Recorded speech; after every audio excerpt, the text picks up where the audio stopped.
বিসমিল্লাহির রহমানির রহিম। সালামের সওয়াব বৃদ্ধি পেতে থাকে। হাদিস 4321। হযরত মুআয ইবনে আনাস রাদিয়াল্লাহু আনহু থেকে বর্ণিত, তিনি রাসূল সাল্লাল্লাহু আলাইহি ওয়াসাল্লাম আগে বর্ণিত হাদিসটি অর্থ অনুযায়ী বর্ণনা করেছেন এবং আরো অতিরিক্ত বর্ণনা করেছেন। অতঃপর আরেক ব্যক্তি এসে বলল, আসসালামু আলাইকুম ওয়া রাহমাতুল্লাহি ওয়া বারাকাতুহু ওয়া মাগফিরাতুহ। তিনি বললেন, এ ব্যক্তির জন্য 40 নেকি। অতঃপর বললেন, সওয়াবের পরিমাণ এত বৃদ্ধি হতে থাকে। আবু দাউদ। প্রথম সালাম দেওয়া ব্যক্তি আল্লাহর কাছে প্রিয়। হাদিস 4322। হযরত আবু উমামা রাদিয়াল্লাহু আনহু থেকে বর্ণিত, তিনি বলেছেন, সেই ব্যক্তি আল্লাহ তাআলার অধিক নিকটবর্তী যে প্রথমে সালাম করে। আহমদ ও তিরমিজি। আবু দাউদ। মহিলাদের সালাম দেওয়া যায়। হাদিস 4323। হযরত জাবের রাদিয়াল্লাহু আনহু থেকে বর্ণিত, নিশ্চয় একদা রাসূল সাল্লাল্লাহু আলাইহি ওয়াসাল্লাম কতিপয় মহিলার কাছে দিয়ে গমন করলেন এবং তাদের সালাম করলেন। আহমদ।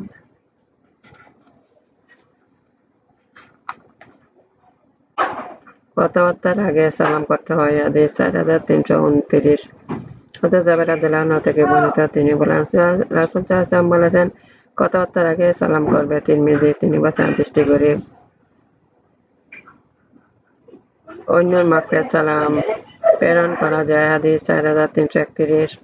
গালিব রাদিয়াল্লাহু আনহু থেকে বর্ণিত, তিনি বলেন, একদা আমরা হযরত হাসান বসরি রাদিয়াল্লাহু আনহু এর দরজায় বসা ছিলাম। এমন সময় এক ব্যক্তি এসে বলল, আমার পিতা আমার দাদা থেকে বর্ণনা করেন, তিনি বলেন, একদিন আমার পিতা আমাকে রাসূল সাল্লাল্লাহু আলাইহি ওয়াসাল্লাম কাছে পাঠালেন এবং বললেন তাকে আমার সালাম জানাবে। আমার দাদা বলেন, আমি তার খেদমতে এসে বললাম, আমার পিতা আপনাকে সালাম জানিয়েছেন। তিনি বললেন, তোমার পিতার উপর আমার সালাম। আবু দাউদ। পত্র লিখতে নিজের নাম লিখে শুরু করতে হয়। হাদিস 4332। হযরত আলা ইবনে হাজরাম রাদিয়াল্লাহু আনহু থেকে বর্ণিত, তিনি বলেন, আমার পিতা আলা ইবনে আল হাজরাম রাদিয়াল্লাহু আনহু বলেন, এর পক্ষে থেকে কর্মচারী ছিলেন। তিনি রাসূল সাল্লাল্লাহু আলাইহি ওয়াসাল্লামের কাছে চিঠি লিখতেন, তখন নিজের নাম দিয়ে আরম্ভ করতেন। আবু দাউদ।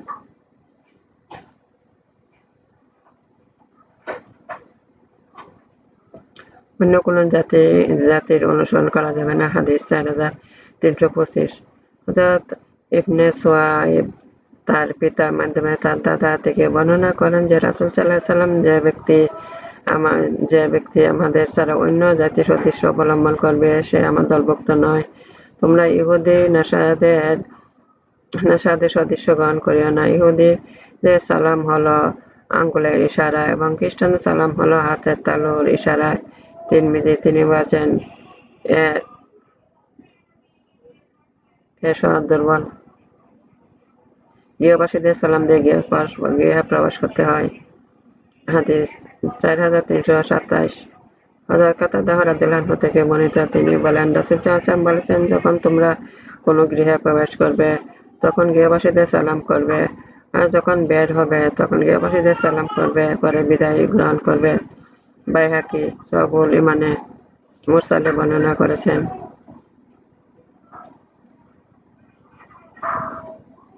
পথের মধ্যে কিছু মাটি ছিটিয়ে দেওয়া উচিত। হাদিস 4333।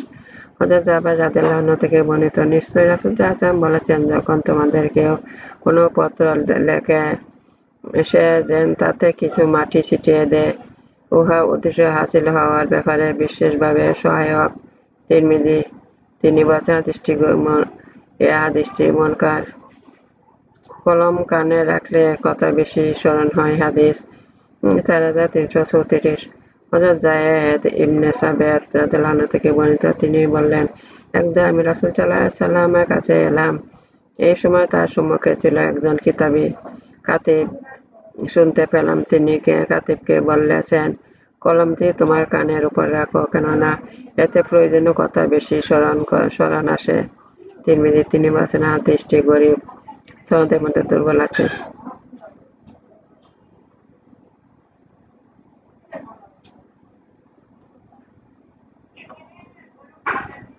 সালামের জবাবে ইয়ারহামুকাল্লাহ বলতে হয়। হাদিস 4338। হযরত আবু হুরায়রা রাদিয়াল্লাহু আনহু থেকে বর্ণিত, তিনি বলেছেন, রাসূল সাল্লাল্লাহু আলাইহি ওয়াসাল্লাম বলেছেন, যখন আল্লাহ তাআলা হযরত আদম আলাইহিস সালামকে সৃষ্টি করেছেন, তার রূহ ফুঁকলেন, তিনি হাসি দিলেন, বললেন আলহামদুলিল্লাহ। এই বলে আল্লাহর নির্দেশ তার শুকর আদায় করলেন। এর জবাবে রব বললেন, ইয়ারহামুকাল্লাহ, হে আদম, ওই যে দেখো একদল ফেরেশতা বসে আছেন, তাদের কাছে যাও, বলো আসসালামু আলাইকুম। তিনি গিয়ে বললেন আসসালামু আলাইকুম। জবাবে তারা বললেন আলাইকাস সালাম ওয়া রাহমাতুল্লাহ। অতঃপর তিনি তার প্রভুর কাছে ফিরে আসলেন। তখন আল্লাহ তাআলা বললেন, ইহাই তোমার সন্তানদের মধ্যে পরস্পর সালাম দোয়া। অতঃপর আল্লাহ তাআলা আদম আলাইহিস সালামকে বললেন, তখন তার উভয় হাতে মুষ্টিবদ্ধ অবস্থান ছিল। এ হাতদ্বয়ের মধ্যে যেটি ইচ্ছা পছন্দ করো।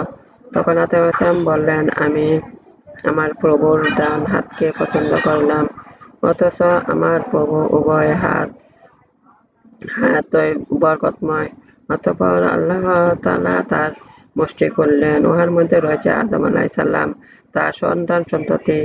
তখন আদম আলাইহিস সালাম জিজ্ঞাসা করলেন, হে আমার প্রভু, এরা কারা? উত্তরে বললেন, এরা তোমার সন্তান-সন্ততি। আদম আলাইহিস সালাম দেখতে পেলেন, তাদের প্রত্যেক চক্ষুর মাঝখানে লেখা রয়েছে তাদের বয়সকাল।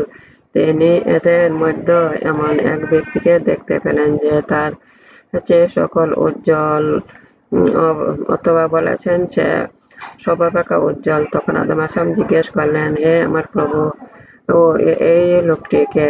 ইনি বললেন, ইনি তোমার পুত্র আবু দাউদ, তার বয়স 40 বছর লিখেছি।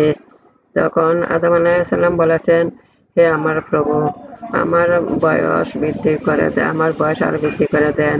আল্লাহ তাআলা বলেন, আমি তো তোমার জন্য এটা লিপিবদ্ধ করেছি। আদম আলাইহিস সালাম বললেন, আচ্ছা। আমি আমার বয়স থেকে 60 বছর তার জন্য দান করলাম। তখন আল্লাহ তাআলা, ইহা তোমার খুশি। রাসূল সাল্লাল্লাহু আলাইহি ওয়াসাল্লাম বলেন, অতঃপর রাসূল যতদিন আল্লাহর ইচ্ছা ছিল ততদিন আদম আলাইহিস সালাম ব্যস্ত অবস্থান করলেন। তারপর এক সময় তাকে বের করে দেওয়া হলো। আদম আলাইহিস সালাম তার বছরের গণনা করেছিলেন। এরপর একদিন মৃত্যুর দূত এসে তার কাছে উপস্থিত হলেন। হযরত আদম আলাইহিস সালাম দূতকে বললেন, তুমি তো খুব তাড়াতাড়ি এসে গিয়েছ, কেননা আমার বয়স তো 1000 বছর লিপিবদ্ধ করা হয়েছে। উত্তরে মৃত্যু দূত বললেন, হ্যাঁ, আপনি ঠিক বলেছেন, কিন্তু আপনি যে আপনার সন্তান দাউদ আলাইহিস সালামকে 60 বছর দান করেছেন। অতঃপর হযরত আদম আলাইহিস সালাম একথা অস্বীকার করে বসলেন। ফলে তার সন্তানরা অস্বীকার করতে থাকে। আর আদম আলাইহিস সালাম সে অঙ্গীকার ভুলে গিয়েছিলেন, তাই তার সন্তানরা ভুলে যায়। রাসূল সাল্লাল্লাহু আলাইহি ওয়াসাল্লাম বলেছেন, সেই দিন থেকে লিখে রাখা এবং সাক্ষী নির্ধারিত নির্দেশ দেওয়া হয়। রাসূল সাল্লাল্লাহু আলাইহি ওয়াসাল্লাম সবাইকে সালাম দিতেন। হাদিস 4339। হযরত আসমা বিনতে ইয়াজিদ থেকে বর্ণিত, তিনি বলেন, একদা রাসূল সাল্লাল্লাহু আলাইহি ওয়াসাল্লাম আমাদের কাছে দিয়ে যাচ্ছিলেন।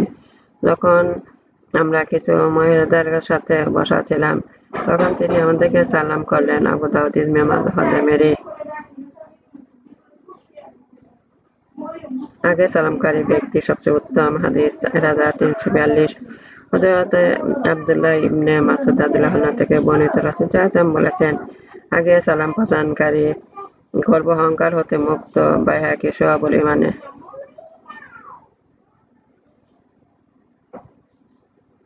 আমার নামাজ, আমার উপাসনা, আমার জীবন, আমার মঞ্চ আল্লাহরই। আমি আল্লাহর কাছে আত্মসমর্পণ করেছি। হে আমার রব, আমাকে আল্লাহর আনুগত্য বানান, রাসূলের আনুগত্য বানান, আল্লাহর উপদেশ পালন করতে শক্তি দান করুন, দুনিয়া আখিরাতে কল্যাণ দান করুন, দুজকের অগ্নি হতে আমাদের রক্ষা করুন। হে আমাদের রব, কল্যাণ হতে আমাদের বের করুন, কল্যাণ হতে আমাদের দাখিল করুন, আপনার সাহায্য শক্তি আমাদের দান করুন। হে আমাদের রব, দুনিয়া আখিরাত হতে আমাদের রক্ষা করুন। হে আমাদের রব, দুনিয়া আখিরাত হতে আমাদের রক্ষা করুন। হে আমাদের রব, দুনিয়া আখিরাত হতে আমাদের রক্ষা করুন। হে আমাদের রব, আপনার কাছে সাহায্য চাইতেছি, দোজখের অগ্নি হতে, কবর আযাব হতে, জীবন মরণের পরীক্ষা হতে, খানা জিহাদ না হতে আমাদের রক্ষা করুন। হে আমাদের রব, আপনার কাছে সাহায্য চাইতেছি কৃপণতা হতে, কাপুরুষতা হতে, বয়স্কামন্দতা হতে, অন্তরে ফেতনা হতে, করা যাওয়া হতে আমাদের রক্ষা করুন, আমাদের রক্ষা করুন, আমাদের রক্ষা করুন। হে আমাদের রব, গুনাহ ও দেনা হতে আমাদের রক্ষা করুন। হে আমাদের রব, গুনাহ দেনা হতে আমাদের রক্ষা করুন। হে আমাদের রব, গুনাহ দেনা হতে আমাদের রক্ষা করুন। আল্লাহ আমার অভিভাবক, আল্লাহ আমার অভিভাবক, আল্লাহ আমার অভিভাবক, আল্লাহ আমার অবলম্বন, আল্লাহ আমার অবলম্বন, আল্লাহ আমার অবলম্বন। আমার ভিডিওগুলো আপনি একটু বেশি করে শেয়ার করুন, বেশি করে সাবস্ক্রাইব করুন। এতে গুরুত্বপূর্ণ কথা আছে। আপনারা দয়া করে আমার ভিডিওগুলো বেশি করে দেখবেন, বেশি করে দেখবেন, বেশি করে দেখবেন, বেশি করে শেয়ার করবেন, বেশি করে সাবস্ক্রাইব করবেন।